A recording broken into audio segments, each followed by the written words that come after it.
அன்பு செல்லமே, கடந்த காலத்தை பற்றியும் நிகழ்காலத்தை பற்றியும் வருந்தாதே. எதுவும் நிரந்தரமல்ல. உன் எதிர்காலம் நல்லதாக மாற உள்ளது.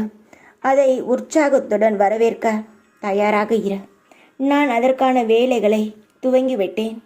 மன நிறைவுடன் இரு. எனக்கு நீ ஆடம்பரமாக செலவு செய்து பூஜை செய்யாதே. என்னை நினைத்து பசியால் இருக்கும் உயிர்களுக்கு உணவளி. மனமே குளிரும். அடுத்தது என்ன நடக்கும் என்ற பயத்துடன் வாழாதே. என்ன நடந்தாலும் பார்த்து கொள்ளலாம் என்ற துணிவுடன் வாழ உன் வாழ்க்கையை அடுத்த கட்டத்திற்கு நகர்த்தும். யார் விலகி சென்றாலும் உன் வாழ்க்கை நின்று போகாது. ரயில்கள் போன பின் தண்டவாளங்கள் வெறிச்சோடி போகலாம். ஆனால் தண்டவாளங்களை தேடி ரயில்கள் மீண்டும் வந்துதான் ஆக வேண்டும். எதை பற்றியும் கவலைப்படாதே.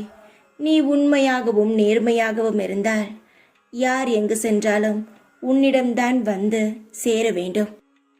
நடந்ததெல்லாம் நடந்ததாகவே இருக்கட்டும். இதுவரை போனதெல்லாம் போனதாகவே இருக்கட்டும். இனி வருவதும் உன்னுடன் நிலைத்திருக்கட்டும் என்ற ஆசீர்வாதம் பண்ணுகிறேன்.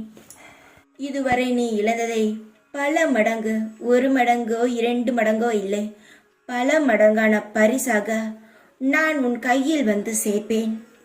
உன்னை விட்டு போன உறவுகளுக்கு பதில் சொல்லும் நேரமும் வந்துவிட்டது. அமைதியாக இரு. எல்லாம் காலமே அவர்களுக்கு நல்ல பதிலடியை கொடுக்கும். உனக்கானது உன்னிடம் வந்து நிச்சயமாக சேரும். யோகம் இப்பொழுது உன் பக்கத்தில் இருக்கிறது. அதை பிடித்துக்கொள். எந்த முயற்சியாக இருந்தாலும், எந்த செயலாக இருந்தாலும் இந்த நொடியே நீ தொடங்கலாம். தைரியமாக இரு. எப்பொழுதும் உன் கூடவே இருப்பேன் நான்.